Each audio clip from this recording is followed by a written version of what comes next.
Welcome to the Victory Podcast. Hey, Victors, welcome to this episode of the Victory Show. If this is the first time you're joining us, I'm Travis Cody, best-selling author of 16 books, and I've had the privilege of helping hundreds of business consultants, founders, and entrepreneurs write and publish their own best-selling book as well. And in that journey, I've discovered a really fascinating pattern. A lot of businesses hit revenue plateaus, usually around $1 million, and they struggle to break through that. So on this show, I sit down with some of the world's most successful CEOs, leaders, and business owners to uncover the strategies they use to overcome those plateaus and scale their businesses to new heights so you can do the same thing. So get ready for some deep insights and actionable takeaways that you can implement in your life and your business starting today. My guest today is Eli Karabell. Likes to go by Eli, which is good because it's a tricky name for my tongue. He's been in the business since the age of 8, working for his family company, Karabell Industries of Ohio. And over the past 20 years, he's built a diverse and impactful career working across business, government, and international trade. And his mission to provide excellence to every client and customer he serves through servant-based leadership, helping to build a more thriving and prosperous world. He's got a deep expertise and a commitment to creating meaningful change. Eli's insights into business strategy and international trade are sure to leave a lasting impact. Eli, thanks so much for being here today. Thank you, Travis, for having me. Thanks so much. So we were talking a little bit earlier, and the thing that's always impressive to me is the fact that Karabell Industries was started by your grandfather, and so you're kind of carrying on. You're like the third generation of the business now. So many family businesses, that isn't the case. So usually a lot of times the kids kind of go off and do their own thing, and the business is around and either gets sold off or it just closes down. So what was it for you that excited you so much about this company that you've devoted your life to it? So what excites me is the dream of my grandfather, but also the dream of what the Kazakh American community went through. That was a big part of my family background. And then also just, building a legacy for my family that allows not only my family, but others to kind of see opportunities and growth. I mean, I remember I was very young and I was watching the movie, not young, but relatively young, Pursuit of Happiness about Chris Gardner. Great film. And I remember how looking at what life could be like if you don't take action at times in your life, and when you decide to take action, how your life changes, and that was so big for me. I mean, what motivates me every day is my faith. I'm very committed to my Islamic faith. And a lot of people don't always understand that part of me really well, because that's a huge part that I don't really talk about much. Sure. But it is a major motivator in life for what I do and the principles of my faith. And I think the other thing too is just I want to be able to create a company that creates and helps build conversations around how to improve people's lives. Mm-hmm. And I think building and facilitating that, being, dealing with people every day, doing international business is a really important part. And I also just think that it's really critical to understand a big why. I mean, my why has always never been about money, but it's always been about how do I build systems and services that improve people while I can make a profit at the same time as a business owner. I've devoted my life to being a businessman under some incredibly uphill battles sometimes, that we can go into later in this podcast. But it's like, I've committed myself to building the best business in the world and create the best products and services, even if that means sacrificing hours and hours of my time for it. And it's just been my commitment. So I think to answer your question, my biggest role and goal is to build a business and help people and fulfill the dreams of my ancestors. And I think it's just a tremendous dream. And it's kind of like when you have a dream, you kind of like wake up after you're done working and you realize, wow, we're here, we did this. And I think for me, the greatest pleasure is knowing that, I made some people's lives better along the way, and I helped people, and I was able to, build a business that stood for integrity and have integrity. And the biggest reason I keep doing this is because I just love the people that I serve, and I love the relationships I have and the customers that we've built. And it's just a real honor. When I have been able to help a client, fix and improve his life through the consulting that we've done, it's something that you just can't replace that. When they say, I'm so proud of you and I put my trust in you, that really is a huge honor. And to have this business is just such a blessing, and it's what I prayed for. I prayed when I was 19 that I was going to be a businessman, prayed to Allah, and the blessing came true. And, and now I feel like I get to be somebody who has an impact in kind of helping, our nation, but also our people of our nation through what we're doing. And I feel like it's a very patriotic thing for me to lead this business because I'm serving my country. And I feel like I'm able to serve in a very micro and macro way that really benefits the lives of the people of our beautiful nation. I love it. So let's talk a little bit about the company itself, because Mhm. this was your grandfather. He's the one that started it. And let's talk about like what were some of the, like, first off, you said he had a dream for what the business could be, but he also had some unique challenges in getting this business off the ground because he was first generation immigrant. So obviously, there's challenges around that. So let's talk about, why did he immigrate? And then what was it when he got here that made him create this particular company?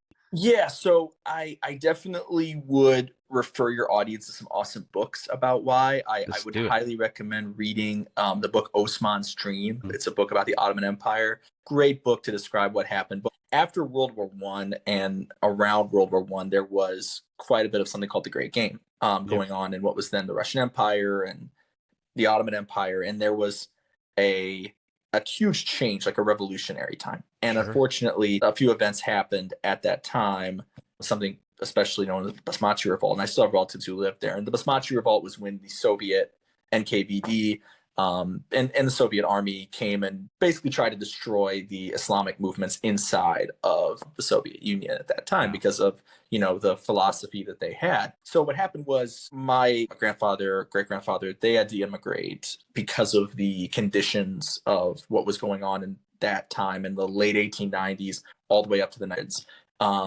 And there were conditions that were terrible. You can read about it online, the Russian Revolution, First World War. These were just very difficult times. And unfortunately, my grandfather's kind of stuck in it. But thank goodness the United States was open to immigrants and we had family that were here. So coming here was a real blessing because it got us away from the politics and also the warfare of that time. People can imagine, the Mexican Revolution, for example, which is close to home, what happened at that time, how a lot of Mexicans came to the U.S. because of that. It was kind of a similar situation, Sure. with the Mexican Revolution. There was a huge amount of conflict and violence, and Mexicans found homes in New Mexico, Arizona, Texas, California because of that. Similar with my family to an extent. The Russian Revolution and the Great Game and what happened at that time tended to push immigrants out. And my family, coming from an interesting background, much of my family is Jewish and much of my family is Muslim. And No conflict there. no conflict there. I love to say that we live in peace. Having that mix there, that was a major political power point at that time because the families that had Jewish and Muslim ancestry were being used as political fodder at that time. So Boy. that was the Wow. big reason. And then when my grandfather came here, he always wanted to be a businessman. It was a big dream. And he was, because of what he went through, very nervous and very leery, and that was difficult. But he founded had a drive-in golf range. That was his first business? first business was driving Wow. golf range, and That's fantastic. I would say he was wildly successful. I don't know because I wasn't alive then, but I've only heard rumors. And he had a driving golf range, and then over time, he developed himself as an entrepreneur. And I would always say, some people would like to joke that he wasn't as successful as he thought of himself as, but I would always say he was. And ultimately, it came to kind of metamorphose with some of my relatives who were living, funny enough, overseas with Karabell Industries. They kind of came up with the idea, in the late teens and 20s that, hey, we should kind of have a holding company to mold everything into. And it was really some of my relatives, funny enough, who were across the ocean who came up with the idea to do that. And that was just really funny because they kind of inspired that in him. And then funny enough, the business kind of lay dormant for a lot of years after my grandfather passed. And then I kind of revived it when I was in my late teens into something that was a lot bigger. In 2015, I decided I wanted to have a career in business. And I was looking through family files and talking to my relatives in Kazakhstan and in Turkey and Azerbaijan. I asked, should we create a new business? Or they said, no, we already have one. Karabell Industries, it's right here. Here's the plan, here's the business plan, everything. All you got to do is register it. And I said, wow. So I registered it in the United States. And, it's just an amazing story. And there's so much that I can get into, but I definitely want to be respectful of your podcast time. But it's so let's talk about let's talk about the challenges, right? Because obviously you started, for all intents and purposes, even though it existed on paper, it had existed, you were essentially bootstrapping from the beginning. You were a startup. Right. So let's talk about those first few years. What were some of the challenges that you faced bootstrapping it and get it going? I'll keep it brief, but it's incredible. I'll tell you stories that'll be enjoyable for your audience. I decided that I wanted to sell products door to door. Yeah, wow, that's 15, and it's tough, and I'm that's a tough gig right there. An Amway distributor came up to me when I was playing soccer. I just had had a big media campaign that I'm going to sell door to door, right? He said, you can sell the Amway products for me and buy them from me and then resell them. So I was doing that in the beginning. I was knocking on doors, selling cleaners, selling soap and detergent and all this different stuff. And it was like door to door. But then I got into the idea of how do I make this better? So I said, I have a phone. I have multiple phones. I can go to my phone company and start doing telemarketing. So even tougher, I started to call people on the phone, Travis. And I remember when I was new, I hired a sales rep to work with me. His name was Chris Ackles, and shout out to Chris. I hope he's doing well. He would go to meetings, I would book them, and we would go in there and sell products like cleaners, and we still sell cleaners, but early on. And startup phase, that's what I did. And then I would go to, bankers and relatives overseas in the US, say, hey, can we get some funding? And thank goodness they gave us funding. But wow, when I first got started, all the people had said, no, not interested, not interested. But I was so excited. I was like, I have a business and it's registered. Wow. So I did that. And that was kind of how we got going at first. And it was just telesales, door to door, presentations, going to meetings, all of that great stuff. Wow. So when did that start to evolve into what you guys do today? So a real blessing happened for me when I was around 22 years old. And then people think it wouldn't be a blessing, but I had an office space and I was working at an office park and they had banned me from the office park.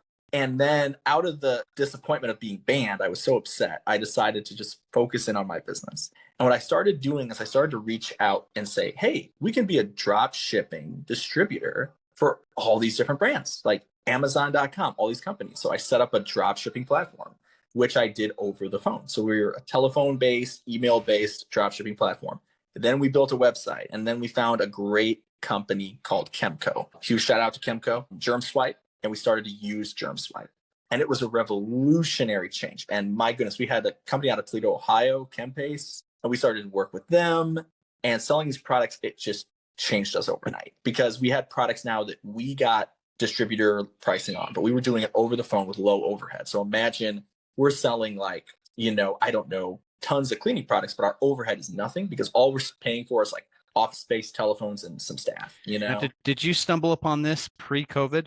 Just pre-COVID. So late 2019. And so you got into this revolutionary germ cleaner, and then 4 months later, the world turns upside down and everybody's like, oh God, my God, we need germ cleaner. Exactly. We need it. We need wipes, we need sanitation. We still do that. So it was just a huge blessing. That's what changed it for us. But like COVID was a huge blessing for us. And then I met a gentleman, a huge shout out, your podcast knows him, Evander Holyfield. Yeah, of course. I met Evander Holyfield and he gave me some incredible insight when I was in my early 20s about things. I actually am working with him now to record some of that insight, like unbelievable stuff he gave me, share with me. And I met Bob Dole, Senator Bob Dole from Kansas.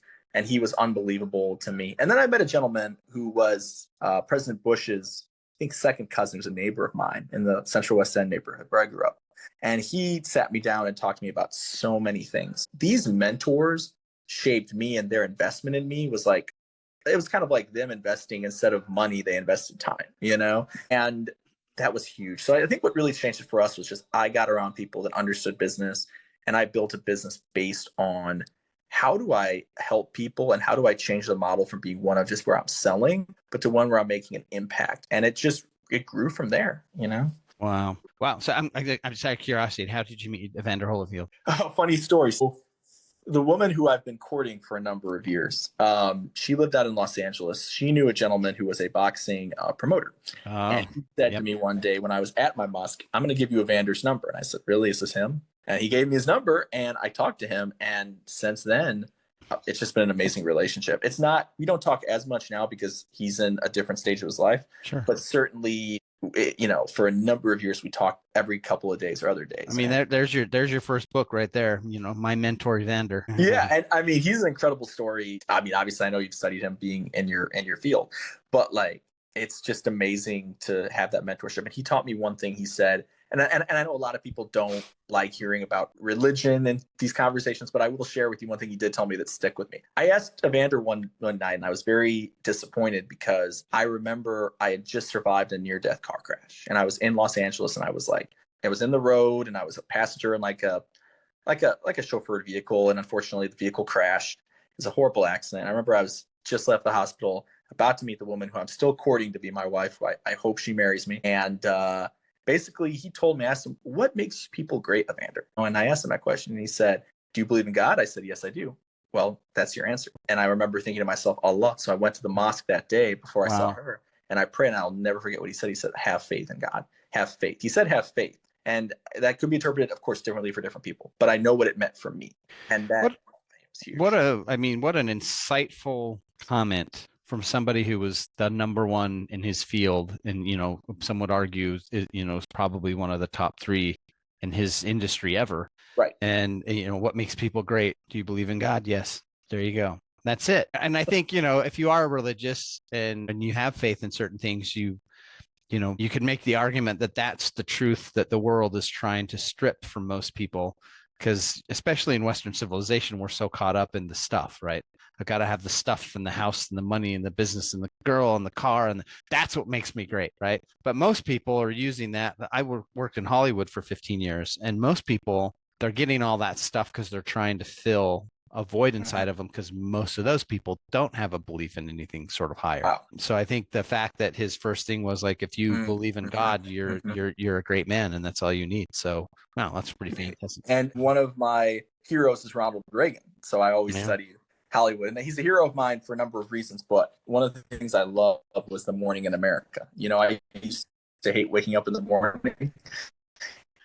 And I started his speeches, and it made me a morning. I understood a lot of those principles, I think, of positivity and leadership, which we need to have more of. And you alluded to that a minute ago.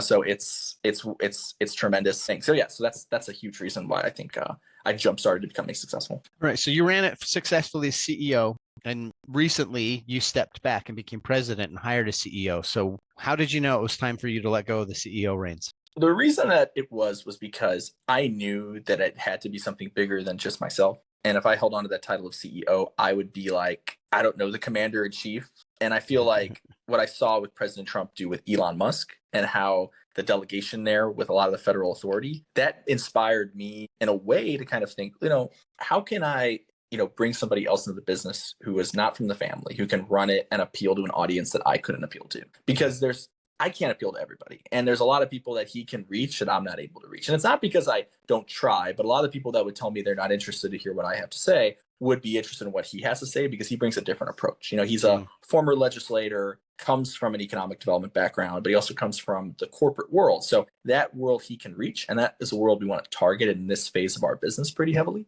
And I think the reason why I knew it was time was because I just wanted to focus on what made my business great and build it and develop it, and not necessarily always be like the face of the company, but to have him be COO and CEO can reach that audience that I couldn't reach. And I know eventually if you don't delegate, you end up kind of delineating or just not having success anymore. And to keep us a great business, I wanted to expand our audience. And it was just time to kind of move on and get him in that position while I'm still involved as the president of the company.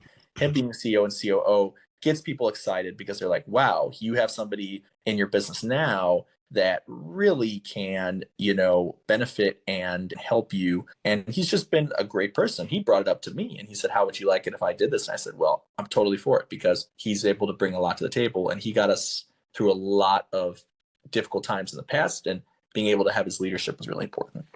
One of the things I always like to ask is what keeps businesses from progressing and growing and scaling. 95% of the people I've spoken with, they've all said not being able to let go is what keeps businesses stuck. So I just mentioned that because you're fairly young in your business career, and the fact that you've already realized like, oh, I need to let go of stuff. That's an insight that most business owners don't ever get, because they want to control everything. One of my mentors, very, very successful. He had a chance to go to Necker Island with a group of successful business owners, and they were all hanging out with Richard Branson for a week. And he told me that, they had dinner every night, and one particular dinner, he just happened to be sitting next to Richard Branson. So Richard Branson's left. So he's like, so I had the chance, and we're talking, and he's like, so I told him, hey, I'm got this business that's doing 40 million a year. Like, what do I need to do as an 8-figure business owner to get into a billion dollar a year business? And he said, I'll never forget it. He's like, Richard Branson just looked at me and he said, you need to let go of all of your bad millionaire habits, because until you do, you'll never get there. And he said it shocked him, because he never thought, he's like, and his whole point was, the things that got him to $40 million a year in his business were the things that were actually going to keep him from being able to get to $1 billion a year because there's a lot of control you have at that sort of. And that's stuck with me, and I've never thought about, every level that you get to, there's always going to be habits that you think are good, but then you get to a point that what got you there, which you're experiencing, right? What got you to there isn't what's going to get you to the next level. You've got to step back and you've got to do new things. So you're in this new era now, and so what are some of the things that Karabell Industries, what's got you excited for this next 5 to 10 years ahead of you? What's really exciting is our products. So we are involved in data analytics and database economic development, which is huge. And we are involved in general economic development, working with, generally different states that we're in, like Ohio, for example, and Missouri, to build sustainable economic development that talks about cosmopolitan policies, which we call it, which involve rebates or fair trade, getting involved in that. The idea of, you can rebate some of the profits back to the people that serve or live in those communities, which is really cool. That's number one, which is exciting. Number two, our work that we're doing in Egypt. We're working with the Egyptian government to consulting them to work with them to build a peace plan for the region. And then our products in, sanitation equipment, whatnot. And then I'm really excited about, our hydrocarbon. We're working on ways to make, it'd be a dream for my grandfather, but to have energy be fair trade, kind of like what we're doing with coffee. So one of the concepts that we've been moving forward with, and it's still in the baby steps, but getting certain nations to convert some of their energy production into rebates for like the communities, the citizens, the nation. And then also advocating while we do that to help in the construction of military equipment with data as well. So those are a few things. And then another issue, which has recently been very dear to my heart, is the bringing back the Iowa class battleships. There are 4 battleships that the current administration wants to bring back, which are very dear to me because I grew up playing with them growing up, which is cool. Nice. But like seeing them now, back in is awesome. So it's the Iowa, the Missouri, the New Jersey, and the Wisconsin. And these battleships are going to be like so tremendous. So those are a few things that I'm really excited about. And then developing new products and then new ways to serve people. I mean, if we're trying all the time to develop like what serves people best, what products can we use? We have some really good products right now, but we are looking to build more. And we want to also be able to serve the nation in a great way and just continue to provide that and international commerce, growing that as well. So if somebody's listening to this episode, they're curious of what you guys are doing, maybe they want to get involved with you or hire you guys for consulting. How do people find you and get in touch with you? LinkedIn is awesome. We have LinkedIn page. I'm on LinkedIn. You can look me up. Go to my website. It's www.karabellindustries.com. My business phone is on there. And then if they call me, they can leave a message. I'll get back to them. I'll give them my cell. Also, they can reach me just by Google search or reach me by email. My email is karabell@karabellindustries.com. And then my personal cell phone for any of your viewers who want to contact me is 314-230-4774. I put that out there because brave man. I'm very open to any of them contacting me for business if they're interested in our services. And then, I would just say finding us at online would be great. Yeah. So those are great ways to contact us. Eli, this has been a fantastic conversation. Thank you so much for taking time out of your day to be here. You're welcome. Thank you, Travis. And it's an honor to serve you.